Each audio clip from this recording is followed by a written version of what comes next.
আজকের সান্ডা খবর আজকের সান্ডা খবর বৃহস্পতিবার রাতে ঝিনাইদহে গোপন তথ্যের ভিত্তিতে অভিযান চালিয়ে ১৭টি সান্ডাসহ এক চোর কারবারিকে গ্রেফতার করেছে পুলিশ।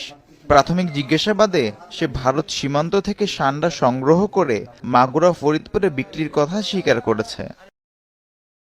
এই পুরো এআই ভিডিওটি তৈরি করা হয়েছে ফোন দিয়ে এআই ইমেজ তৈরি করা হয়েছে, ফোন দিয়ে ইমেজগুলোকে ভিডিওতে কনভার্ট করা হয়েছে, ফোন দিয়ে ভয়েস চেঞ্জ করা হয়েছে এবং ফোন দিয়ে পুরো ভিডিওটা এডিট করা হয়েছে। আপনিও যদি এরকম ভাইরাল টপিকগুলোর উপর এআই ভিডিও বানাতে চান তাহলে গুগলে সার্চ করুন এসএড্রিমআইটি এবং ওয়েবসাইটের কোর্সের সেকশনে চলে যান। সেখানে দুটি কোর্স এখন আমাদের লঞ্চ করা আছে। একটা হলো AI content creation boot camp এবং আরেকটা হলো AI content creation with Facebook and YouTube monetization.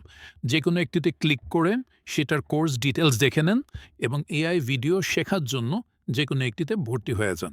দেখা হবে ক্লাসে। আজকের মতো বিদায় নিচ্ছি। আল্লাহ হাফেজ।